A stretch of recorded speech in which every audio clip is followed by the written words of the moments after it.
Hola, para quien no me conoce, yo soy el Profeta Namates, y para quien ya lo haga, hola de nuevo, yo soy psicólogo de profesión y actualmente me dedico a la educación, y es por eso que estoy aquí con ustedes compartiendo un poco de mi experiencia profesional a ustedes que son psicólogos, estudiantes de psicología o gente ajena a la psicología que está interesada en abordar estos temas de una manera fácil, sencilla y digerible. Y en esta ocasión estamos en una serie de videos abordando temas relacionados a la investigación, porque pues es el área en donde más me estoy moviendo. Y que vengo a compartirles algunos temas que me parece les pueden ser de interés y sobre todo de utilidad a los que están practicando, por ejemplo, investigación en el área de ciencias sociales, o en específico aquellos psicólogos que de pronto pues deben de hacer uso de esta herramienta o de esta estrategia que es la entrevista. Pero antes, no te olvides de seguirme en todas mis redes sociales, suscribirte a este canal y al nuevo canal y activar la campanita de notificaciones.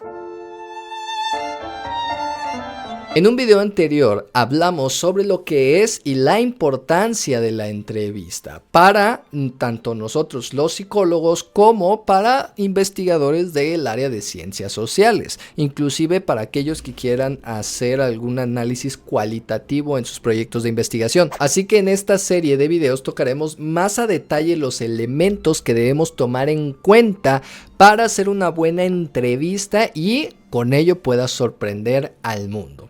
Cabe mencionar que pese a la información que les voy a dar, la realidad a la que se van a enfrentar pues es un poco más compleja, por lo que todas estas cuestiones de manual no siempre se aplican de la misma forma o de manera exacta. Ustedes tienen que hacer este juego creativo de decidir qué sí, qué no, cuándo hacer las cosas y sobre todo cuándo modificar estas cosas. Así que tendrán que desarrollar una especie de sexto sentido, séptimo sentido para entender el contexto en donde van a trabajar y adaptar o desechar la información que les voy a dar. ¿Por qué?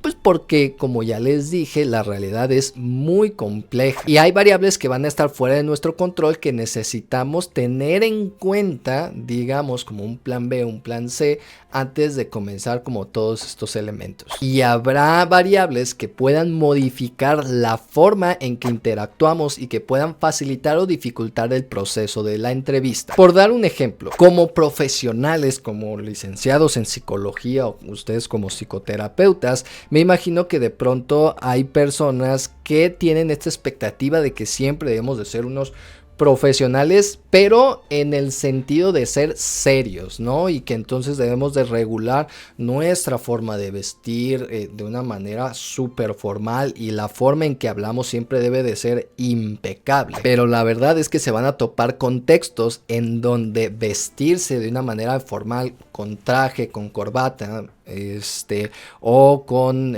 colores bastante grises y neutros, les va a complicar la existencia, así como el mantener un lenguaje, un léxico bastante elevado en el sentido de tecnicismo también va a interrumpir y no va a hacer que pues se entable esta conexión o esta interacción con los sujetos. Y entonces conocerán o entenderán un contexto en donde el hacer uso de groserías, no en el sentido vulgar o en el sentido de humillar o ofender a alguien, sino que en el sentido de utilizarlo para poder expresar ciertas emociones o describir alguna situación. Y esto les va a permitir abrir los canales de comunicación, porque en determinados contextos, en determinadas ubicaciones, es la forma en que se habla y es la forma en que esperan para que esta relación sea lo más horizontal posible. Y ojo, les repito, no se trata de ofender o humillar a las personas, sino de tratar de usar ese lenguaje, pero el lenguaje que llegan a utilizar o el tipo de lenguaje que llegan a utilizar sin caer en verse forzados, como esta cuestión de llegar con los chavos y decirles: hey, ¿qué onda, perro? GPI y la queso. No, tampoco. Sino aprender como a regular de qué manera poder entablar ese diálogo. Ahí es donde entra tu ojo clínico, en el término coloquial de la palabra, de la frase. Entendiendo esto, sigamos con nuestro tema. Así pues, en términos prácticos, la entrevista es un acto social y por tanto involucra la interacción entre actores o entre dos actores y se caracteriza por un inicio, un clímax y un final. Descrito así, pudiéramos hablar de que es algo netamente sencillo, Pero esto es solo el comienzo. Denle calma, porque también hay que entender que hay diferentes acciones que debemos de hacer en el antes, en el durante y en el después. Este video va a ir enfocado al antes. Y es que hay todo un proceso que llevar y no hablo del desarrollo de un proyecto de investigación o un protocolo, sino de un tema que muy pocos profesionales abordan, porque cuando leemos los textos, pues ya es como de me acerqué, entrevisté, saqué esta información, y no tanto del acercamiento que se hace al contexto para poder conseguir los permisos, para poder conseguir a las personas y para poder obtener la información. Y ojo, en el caso a lo mejor de nosotros los psicólogos es un poquito más sencillo porque la gente es la que se acerca a nosotros y entonces ya establecemos los lineamientos para que se pueda dar esta entrevista dentro de un espacio controlado, dentro de un espacio muchas veces clínico. Pero por ejemplo, en el caso de psicólogos sociales o psicólogos comunitarios, aquí ya entra un poquito más la complejidad, porque no tenemos tal cual un espacio, un consultorio en donde la gente va, sino que nuestro trabajo a veces conlleva el asistir a ciertas comunidades y construir el dato desde ahí, desde los actores, desde los sujetos. Entonces, bajo toda esta idea, nosotros como profesionales debemos de contar con elementos de credibilidad y seriedad, que en teoría vendrían siendo estos títulos, estas acreditaciones, certificaciones que podamos llegar a tener, constancias, diplomados, etcétera, que avalen nuestros conocimientos y que eso permita que la persona se acerque. Pero ojo, cuando no estamos hablando de un contexto clínico, aquí como nosotros demostramos, podemos llevar un gafet, pero eso no nos va a asegurar que la gente quiera responder preguntas, que la gente acceda a hacer este tipo de entrevistas o este tipo de estrategias. En el caso de la investigación, si bien estos elementos nos ayudarían, también es importante el trabajo de campo para poder asegurar el acceso a la población, por lo que resulta importante contactar a determinados sujetos que puedan facilitarte el acercamiento y que eso te brinde mayor credibilidad y seriedad. Por ejemplo, vas a una comunidad rural y quieres entrevistar a algunos pobladores sobre sus estilos de vida. Esto es algo muy general para no perdernos. Lo ideal es que ustedes delimiten su tema, pero déjenme un like o un comentario si es que quieren que aborde acerca de esto de la delimitación del tema. Lo ideal es que delimiten un tema para que puedan especificar bien qué van a preguntar y qué tipo de entrevista necesitan. Retomando el tema, tú no puedes llegar directamente a la población, tocar de puerta en puerta y pedir que te respondan tus preguntas, porque difícilmente la gente va a acceder. Y o sea, a ver, tienen razón ahorita si están diciendo, no, es que sí puedo, tengo las capacidades, tengo piernas, tengo las manos para hacerlo. A lo que voy es que es bien complicado que la gente responda preguntas bastante personales a alguien que no conoce y que solamente te dice, es que vengo de la escuela, ¿no? Porque a mí como poblador, a mí como habitante, ¿qué me asegura que de verdad eres quien tú eres? Entonces ahí es cuando entra esta importancia del trabajo preliminar para que la gente al menos ya te ubique y que haya un referente que explique por qué estás ahí. Ojo, no olviden que aparte de lo que les voy a mencionar, que es lo que se necesitan, siempre necesitan traer las credenciales y logos que puedan avalar de dónde provienes. Una camisa con el logo de la escuela, un gafetito que traiga tu credencial escolar, es a veces suficiente para poder avalar que vienes de una institución, y esto le puede dar seguridad a las personas, pero no en todos los casos. Lo ideal es que ustedes logren identificar a los líderes de dicha población, acercarte a ellos, platicarles sobre tu proyecto para que ellos puedan dar aviso sobre tu presencia y ya no seas un desconocido al 100%. Retomando estos espacios rurales, por ejemplo, suelen existir ejidatarios y suelen ser más conocidos y más influyentes que incluso presidentes municipales, diputados, que los presidentes de Acción Ciudadana, regidores o cualquier otro político. Acercarte a ellos sería lo ideal en lugar de buscar a estos políticos, que si bien la gente vota por ellos, a veces no tiene esa cercanía o no tiene la confianza con ellos, o la figura del político de repente ya está bien distorsionada. No sé si me doy a entender. Otro ejemplo, si vas a una escuela, buscas al director, o si conoces a un profesor, ese podría ser el conecte para acercarte a los directivos y que sea más fácil que te permitan hacer entrevistas. Incluso a veces hay padres que son muy influyentes, que ellos pueden decir, sí, yo lo conozco, conozco, yo he hablado con él, o oye, mira, quiere aplicarte eso y ya te conecta con las personas indicadas. Y así te evitas enfrentarte a un sinfín de procesos burocráticos que a veces terminan en no autorizarte el acceso porque realmente no saben quién es, o a veces ni siquiera sabes cómo explicar tu tema y terminan como tergiversando y creyendo que quieres hacerles una evaluación a ellos, por ejemplo en el caso de las escuelas. Ahora, aquí es donde también harán uso de ese sentido extra del que les había platicado anteriormente, porque tendrán que saber de qué manera vestirse y de qué forma hablar con estos líderes para facilitar el acceso a la población.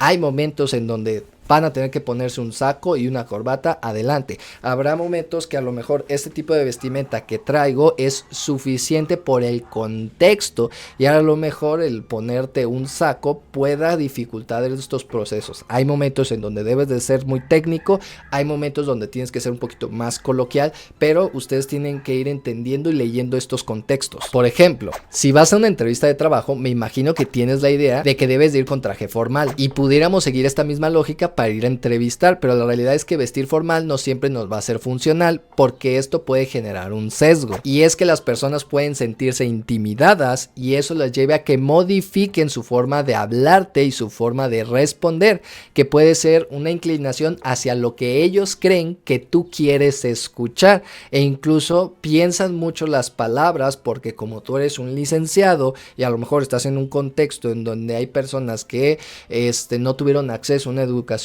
media superior, una educación superior, entonces tienen ciertas representaciones sobre lo que es ser un profesional, ¿no? Pero ojo, tampoco se trata de que nos vamos a vestir de manera súper informal, ¿no? Con unas bermudas rotas y de repente una camisa de resaque y con chanclas. No, o sea, hay que buscar ese equilibrio. Tenemos que entender el contexto y si bien nadie debería juzgarte por tu forma de vestir, lo ideal es que uses la vestimenta a tu favor, o sea, que uses estos conocimientos de cómo vestirte, de cómo la gente te puede juzgar a tu favor, para facilitar el diálogo para el acceso a dicha población. Esto, les recuerdo, es para ir a hablar con estos encargados para que las personas te permitan entrevistarlas. Ya sea una empresa, ya sea una escuela, una comunidad rural, incluso en estos 3 ejemplos, la empresa sí convendría que te vistieras de manera formal. Quizá en una escuela sí puedas vestirte formal, pero quizá le puedes quitar hasta el saco, ¿no? Una camisa de vestir, un pantalón quizá de mezclilla negro, unos zapatos y listo, te acercas, platicas y ya pides los permisos. Incluso, o sea, si tú quieres arremangarte un poquito también puede ser funcional, también dependiendo cómo sea el director. Hay directores que a lo mejor pueden ser más joviales, hay algunos que pueden ser más ortodoxos, entonces entendiendo esa realidad es cómo te vas a acercar. En tanto al vocabulario, como les decía anteriormente, es una cuestión de modular en función del espacio en donde se encuentre. Habrá lugares donde decir una grosería sea totalmente necesario y otras donde decirla supondrá que pierdas credibilidad o seriedad frente a estas comunidades y por ende se te cierren los espacios para entrevistar. Porque van a decir, no, este güey es súper vulgar. Aunque nada más hayas dicho güey, ¿sabes? Una vez más, hay que detectar en qué espacios puedes decir o no decir una grosería. También entender que nosotros vamos a interactuar con una cultura con determinadas formas de pensar, con cierto tipo de valores y creencias. Nuestro trabajo como entrevistadores no es ir a evangelizar y decirles que su forma de vida está bien o está mal. Estamos recopilando información, no haciendo una intervención. Por lo que de pronto sí puede ser bien conflictivo lo que podamos escuchar o la manera en que nos puedan recibir. Hay personas, por ejemplo, que asocian la juventud con la inexperiencia. Entonces, si tú te ves muy joven, difícilmente van a poder trabajar de manera horizontal y siempre van a intentar verte hacia abajo, aunque sean conscientes de que tengas una licenciatura, ¿no? Porque esto puede sonar contradictorio de que a veces cuando tienes la licenciatura o te ves como el profesional, la gente te mira hacia arriba. Entonces, ese tipo de variables son las que se ponen en juego a la hora de interactuar, de que si voy con el del ejido y me ve que soy un mocoso, Entonces es más complicado. Entonces tienes que hacer un juego entre que te tienes que vestir de una manera adecuada, que no acentúe mucho esta perspectiva de que eres joven, para que no se asocie totalmente con una inexperiencia. Pero pues al mismo tiempo tienes que demostrarle lo que sabes y el por qué vas a hacer. Por eso aquí es importante que tengas bien delimitado tu estudio, que tengas bien delimitados los objetivos para que tú puedas llegar a hablarlo y que ese dominio te lleve a que lo puedas explicar en palabras simples. Y profundizando con esta cuestión de los valores a los que te vas a enfrentar, debemos entender este aspecto para usar a nuestro favor esos usos, tradiciones y costumbres para que se sientan más cómodos con nuestra presencia, o incluso tener eso en cuenta para entender las dificultades a las que nos enfrentamos para que nos den acceso, como van a ser cuestiones de género, de sexo, de etnia, de la edad, porque la realidad es que hay contextos muy misóginos, muy machistas, donde tienen prejuicios muy arraigados sobre la mujer, y eso suele dificultar los procesos, por lo que se debe hacer un trabajo más laborioso para que esto fluya de mejor manera. Inclusive hay espacios en donde por el mero hecho de ser mujer no te van a permitir hacerlo. Entonces, ¿de qué forma puedo recopilar la información, o en este caso replantear los objetivos o la pertinencia de mi trabajo para ver si puedo entrar a esos espacios? Porque si bien es algo que tiene que cambiar y que no está chido, es una realidad que existe y que les va a complicar estos procesos. Por eso, una vez más, la importancia de este acercamiento preliminar. Y a ver, antes de que se pueda malinterpretar, no estoy diciendo que las mujeres no tengan las capacidades para poder realizar este tipo de trabajos y que necesiten la ayuda de un hombre. No. Sino que hay dificultades que se van a enfrentar que son ajenas a su capacidad profesional, porque este tipo de población no acepta esta interacción horizontal entre hombres y mujeres. Y lo mismo puede pasar con cuestión de las edades. Una pequeña anécdota: yo me dejé la barba y el bigote porque en una escuela no me dieron la oportunidad de dar clases porque me veía muy joven. Y entonces, en mi caso, el uso de barbas es una herramienta para verme un poco más grande, y esto pues ayude a justamente nivelar estos elementos y facilitarme el acceso a ciertas instituciones, a ciertas actividades, a ciertos trabajos. Pero bueno, estas son algunas de las particularidades que deben de tomar en cuenta previo a una entrevista. Espero que les haya sido de utilidad. Déjame aquí abajo qué opinas acerca de esto. ¿Crees que hace falta algunos datos? Aquí sería interesante que los discutamos, debatamos. El siguiente video ya hablaremos directamente del proceso de la entrevista, de cómo es que se hace, qué elementos debemos de tomar en cuenta, aspectos como el inicio de la entrevista, el rapport, la formulación de preguntas y cómo cerrar la entrevista. Dale like a este video y compártelo con todos tus compañeros, colegas, profesionales que estén interesados en esta área. Yo me despido, no te olvides de seguirme en todas mis redes sociales, suscribirte a estos dos canales que se estarán subiendo contenido de educación, y pues nada, les mando un beso y un abrazo de manera consensuada y los dejo continuar con su existencia. Bye.